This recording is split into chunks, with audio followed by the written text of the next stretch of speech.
بسم اللہ الرحمن الرحیم۔ شروع اللہ کے نام سے جو بڑا مہربان اور نہایت رحم فرمانے والا ہے۔ السلام علیکم۔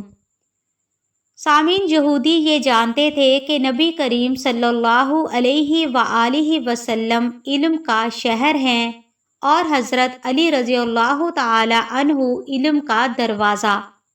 اس لیے انہوں نے یہ ارادہ کیا کہ حضرت علی رضی اللہ تعالی عنہ کے پاس جائیں اور انہیں علم کی بنیاد پر شکست دیں، کیونکہ ان کا خیال تھا کہ اس سے مسلمانوں پر غلط اثر پڑے گا، اور اگر حضرت علی رضی اللہ تعالی عنہ ان کے سوالات کے جوابات دینے کے لیے رضامند ہو جائیں تو یقیناً وہ ان کو مات دینے میں کامیاب ہو جائیں گے۔ چنانچہ یہودیوں کی ایک جماعت راس الجالوت نامی ایک شخص کی سربراہی میں حضرت علی رضی اللہ تعالی عنہ کے دربار میں حاضر ہوئی اور کہنے لگی، اے علی، ہم نے آپ کے علم کی بہت شہرت سنی ہے۔ حضرت علی رضی اللہ تعالی عنہ نے فرمایا، تو پھر کیا اس کی تصدیق چاہتے ہو؟ انہوں نے جواب دیا، جی ہاں، ہم آپ سے چند سوالات کرنا چاہتے ہیں، اور اگر آپ نے سب کے سامنے ہمارے تمام سوالات کے صحیح جوابات دے دیے تو ہم آپ کو باب العلم تسلیم کر لیں گے، لیکن ہماری ایک شرط ہے کہ ہم اپنی کتاب توریت سے سوال کریں گے اور آپ ہمیں قرآن مجید کی بجائے توریت سے ہی اس کے جوابات دیں گے۔ حضرت علی رضی اللہ تعالی عنہ نے فرمایا، تم میرے جوابات کی صحیح ہونے کی تصدیق کیسے کرو گے؟ اس پر یہودی نے اپنی آستین سے ایک کتاب نکالی اور کہا کہ میں نے اس کتاب کو اپنے آباء و اجداد سے ورثے میں پایا ہے۔ اس کتاب کو موسیٰ بن عمران نے لکھوایا تھا اور اس میں وہ سب کچھ درج ہے جو میں آپ سے دریافت کرنا چاہتا ہوں۔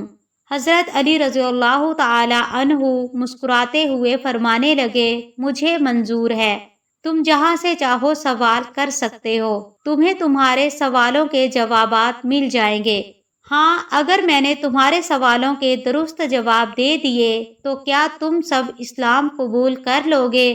یہودیوں نے کہا، بالکل، اگر آپ نے ہمارے تمام سوالوں کے درست جواب دے دیے تو ہم اسلام قبول کر لیں گے، کیونکہ یہ اس بات کی واضح دلیل ہوگی کہ آپ نے جس ذات سے سیکھا ہے وہ کوئی عام شخص نہیں بلکہ اللہ تعالیٰ کی طرف سے بھیجا گیا رسول ہے۔ سامعین، یہودی جانتے تھے کہ مسلمانوں کی کتاب قرآن مجید ہے اور اپنے غرور و تکبر میں یہ سمجھ بیٹھے تھے کہ حضرت علی رضی اللہ تعالی عنہ توریت سے کیے گئے سوالات کے جوابات نہیں دے سکیں گے اور انہیں اسلام قبول کرنے کی نوبت ہی نہیں آئے گی۔ یوں یہ معاملات طے پا گئے اور وہاں پر لوگوں کا ایک بڑا مجمع دربار میں اکٹھا ہو گیا۔ ابھی سوال و جوابات کا سلسلہ شروع ہی نہ ہوا تھا اور یہودی اس بات پر یقین کر بیٹھے تھے کہ وہ بآسانی حضرت علی رضی اللہ تعالی عنہ کو مات دینے میں کامیاب ہو جائیں گے۔ ان کے چہروں پر فاتحانہ مسکراہٹ تھی۔ پھر ایک یہودی نے مجمع کی طرف نظر دوڑاتے ہوئے تکبر سے بھرپور لہجے میں پہلا سوال کیا، اے علی، وہ کون سی چیز ہے جو خدا کے لیے نہیں؟ حضرت علی رضی اللہ تعالی عنہ نے فرمایا، وہ چیز جو اللہ تبارک و تعالی کے لیے نہیں ہے وہ شرک ہے، کیونکہ اللہ تعالی ہر قسم کے شرک سے پاک ہے۔ پھر یہودی نے سوال کیا، اے علی، وہ کون سی جگہ ہے جہاں خدا ہے؟ حضرت علی رضی اللہ تعالی عنہ نے جواب دیا، اللہ تعالی ہر جگہ موجود ہے، کائنات کے ہر ذرے میں موجود ہے۔ تو یہودی بولا، اس بات کا جواب آپ ہماری توریت سے دیجئے۔ حضرت علی رضی اللہ تعالی عنہ نے فرمایا، اے یہودیو، تم اپنی کتاب کے فلاں صفحے اور فلاں سطر پر دیکھو، کیا اس میں نہیں لکھا کہ حضرت موسیٰ علیہ السلام کے پاس ایک فرشتہ آیا؟ حضرت موسیٰ علیہ السلام نے فرشتے سے پوچھا کہ کہاں سے آئے ہو؟ فرشتے نے جواب دیا، عرش سے، اور عرش کے قریب 7ویں آسمان سے آپ کی خدمت میں حاضر ہوا ہوں۔ اسی دوران حضرت موسیٰ علیہ السلام کے پاس ایک اور فرشتہ آیا اور حضرت موسیٰ علیہ السلام نے فرشتے سے پوچھا کہ کہاں سے آئے ہو؟ فرشتے نے کہا میں زمین کے 7ویں طبق سے آپ رضی اللہ تعالی عنہ کی خدمت میں حاضر ہوا ہوں۔ حضرت موسیٰ علیہ السلام نے 7ویں آسمان سے آنے والے فرشتے سے پوچھا کہ 7ویں آسمان پر تمہارے قریب کون تھا؟ فرشتے نے جواب دیا 7ویں آسمان پر میرے قریب میرا رب تھا۔ پھر حضرت موسیٰ علیہ السلام نے زمین کے 7ویں طبق سے آنے والے فرشتے سے پوچھا کہ زمین کے 7ویں طبق پر تمہارے قریب کون تھا؟ تو فرشتے نے جواب دیا زمین کے 7ویں طبق پر میرے قریب میرا رب تھا۔ پس معلوم ہوا کہ بلندی کی انتہا ہو یا پستی کی گہرائی، اللہ تعالیٰ ہر جگہ موجود ہے۔ پھر یہودی نے سوال کیا اے علی، وہ کون سی چیز ہے جو خدا کے قریب نہیں؟ حضرت علی رضی اللہ تعالی عنہ نے جواب دیا وہ چیز جو میرے رب کے قریب نہیں ہے وہ ظلم ہے، کیونکہ میرا رب ہر خطا اور ہر عیب سے پاک ہے، وہ حقدار کو اس کا حق ضرور دیتا ہے۔ یہودی نے پوچھا وہ کون سا چشمہ ہے جو سب سے پہلے زمین پر جاری ہوا؟ حضرت علی رضی اللہ تعالی عنہ نے جواب دیا تمہارے عقیدے کے مطابق پہلا چشمہ وہ ہے جو بیت المقدس کی ایک چٹان کے نیچے ہے۔ یہودی نے حیرانگی سے بے ساختہ جواب دیا ہاں۔ تو حضرت علی رضی اللہ تعالی عنہ نے فرمایا کہ تم اپنی اصلاح کر لو کہ پہلا چشمہ وہ نہیں ہے جس کے بارے میں تم لوگ جانتے ہو، بلکہ پہلا چشمہ تو وہ ہے جس سے حضرت خضر علیہ السلام نے پانی پیا اور جس میں آب حیات جاری ہے اور جس میں گر کر ایک مچھلی زندہ ہو گئی تھی۔ پھر یہودی نے ایک اور سوال کیا کہ وہ پہلا پتھر کون سا ہے جو آسمان سے زمین پر نازل ہوا؟ حضرت علی رضی اللہ تعالی عنہ نے جواب دیا کہ تمہارے عقیدے کے مطابق بیت المقدس میں نصب ہونے والا وہ پہلا پتھر ہے جو آسمان سے زمین پر نازل ہوا، مگر اس میں بھی اصلاح کر لو کہ پہلا پتھر حجر اسود ہے جو حضرت آدم علیہ السلام کے ساتھ بہشت سے زمین پر نازل کیا گیا تھا اور خانہ کعبہ میں نصب کیا گیا، جو بیت المقدس سے کہیں زیادہ قدیم ہے اور آج تک بیت اللہ میں نصب ہے۔ یہودی نے سوال کیا وہ کون سا درخت ہے جو زمین پر سب سے پہلے پیدا ہوا؟ حضرت علی رضی اللہ تعالی عنہ نے جواب دیا کہ تمہارے عقیدے کے مطابق پہلا درخت زیتون کا ہے۔ حضرت علی رضی اللہ تعالی عنہ نے فرمایا کہ پہلا درخت دراصل جو زمین میں پیدا ہوا وہ عجوا کھجور کا درخت ہے جسے حضرت آدم علیہ السلام جنت سے اپنے ساتھ لائے تھے۔ پھر یہودی نے سوال کیا کہ وہ کون سی چیز ہے جو مسلسل کم اور زیادہ ہوتی رہتی ہے؟ حضرت علی رضی اللہ تعالی عنہ نے جواب دیا کہ وہ دن اور رات ہیں، کیونکہ کوئی دن اگلے دن کے برابر نہیں ہوتا، اسی طرح گزری ہوئی رات بھی آنے والی رات سے چھوٹی یا بڑی ہوتی ہے۔ پھر یہودی نے سوال کیا وہ کون سی چیز ہے جو بے جان ہے مگر سانس لیتی ہے؟ حضرت علی رضی اللہ تعالی عنہ نے جواب دیا وہ بے جان چیز صبح ہے، کیونکہ صبح جب نکلتی ہے تو وہ سانس لیتی ہے، جبکہ نہ وہ روح رکھتی ہے اور نہ ہی جاندار ہے۔ یہودی نے سوال کیا زمین کا وہ کون سا مقام ہے جہاں پر سورج کی کرن ایک مرتبہ پڑی مگر اس کے بعد پھر کبھی روشنی کی کرن زمین کے اس حصے پر نہ پڑی؟ حضرت علی رضی اللہ تعالی عنہ نے جواب دیا کہ زمین کا وہ حصہ جہاں سورج کی کرن ایک مرتبہ پڑی پھر کبھی نہ پڑی سمندر کا وہ مقام ہے جو اللہ تعالیٰ کے حکم سے 2 حصوں میں تقسیم ہو گیا تھا، جہاں سے حضرت موسیٰ علیہ السلام اور ان کی قوم گزری تھی، اور ان کے گزرتے وقت ہی سورج کی کرنیں وہاں پر پڑی تھی۔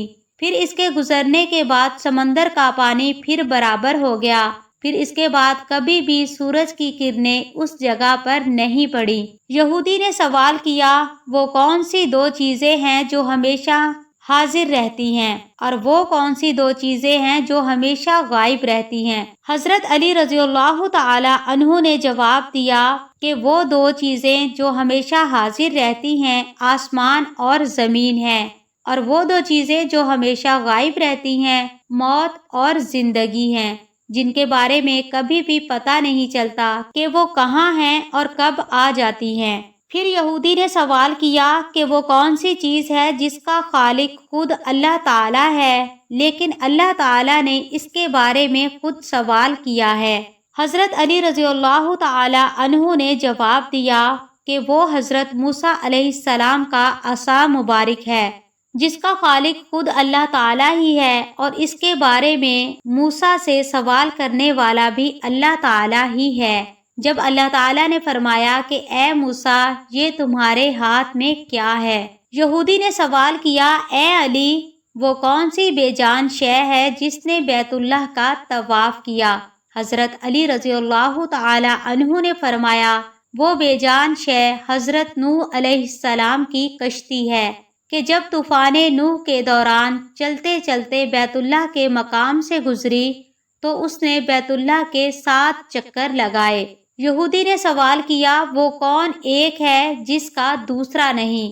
حضرت علی رضی اللہ تعالی عنہ نے فرمایا اللہ تعالیٰ ایک ہے، اس کا دوسرا نہیں۔ یہودی نے سوال کیا وہ کون سے 2 ہیں جن کا تیسرا نہیں؟ حضرت علی رضی اللہ تعالی عنہ نے فرمایا دن اور رات، جن کا تیسرا نہیں۔ یہودی نے سوال کیا وہ کون سے 3 ہیں جن کا چوتھا نہیں؟ حضرت علی رضی اللہ تعالی عنہ نے فرمایا لوح، قلم اور کرسی 3 ہیں جن کا چوتھا نہیں۔ یہودی نے سوال کیا وہ کون سے 4 ہیں جن کا 5واں نہیں؟ حضرت علی رضی اللہ تعالی عنہ نے جواب دیا توریت، زبور، انجیل اور قرآن مجید، یہ 4 ہیں جن کا 5واں نہیں۔ یہودی نے سوال کیا وہ کون سے 5 ہیں جن کا 6واں نہیں؟ حضرت علی رضی اللہ تعالی عنہ نے جواب دیا اللہ تعالیٰ نے اپنے بندوں پر 5 نمازیں فرض کی ہیں، فجر، ظہر، عصر، مغرب، عشاء، جن کا 6واں نہیں۔ یہودی نے سوال کیا وہ کون سے 6 ہیں جن کا 7واں نہیں؟ حضرت علی رضی اللہ تعالی عنہ نے جواب دیا میرا رب کہتا ہے میں نے زمین و آسمان 6 دن میں بنائے، ان کا 7واں نہیں۔ یہودی نے سوال کیا وہ کون سے 7 ہیں جن کا 8واں نہیں؟ حضرت علی رضی اللہ تعالی عنہ نے جواب دیا 7 آسمان ہیں جن کا 8واں نہیں۔ یہودی نے سوال کیا وہ کون سے 8 ہیں جن کا 9واں نہیں؟ حضرت علی رضی اللہ تعالی عنہ نے جواب دیا میرے رب کے عرش کو 8 فرشتوں نے اٹھایا ہوا ہے، جن کا 9واں نہیں۔ یہودی نے سوال کیا وہ کون سے 9 ہیں جن کا 10واں نہیں؟ حضرت علی رضی اللہ تعالی عنہ نے جواب دیا حضرت صالح علیہ السلام کی قوم میں 9 بڑے بدمعاش تھے، ان کا 10واں نہیں۔ یہودی نے سوال کیا وہ کون سے 10 ہیں جن کا 11واں نہیں؟ حضرت علی رضی اللہ تعالی عنہ نے جواب دیا حج میں کوئی غلطی ہو جائے تو اللہ تعالیٰ نے 7 روزے حرم میں اور 3 گھر پر رکھنے کا حکم دیا ہے، ان کا 11واں نہیں۔ یہودی نے پوچھا وہ کون سے 11 ہیں جن کا 12واں نہیں؟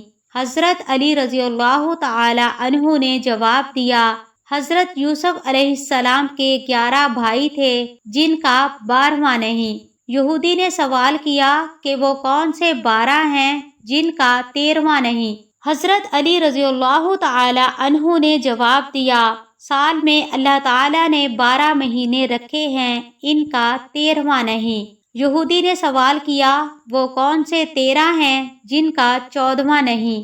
حضرت علی رضی اللہ تعالی عنہ نے جواب دیا حضرت یوسف علیہ السلام نے خواب میں 11 ستارے، 1 سورج اور 1 چاند کو دیکھا تھا جو انہیں سجدہ کر رہے تھے، یہ 13 ہیں اور ان کا 14واں نہیں۔ اسی طرح یہودی سوال پوچھتا گیا اور حضرت علی رضی اللہ تعالی عنہ اس کے جوابات دیتے گئے۔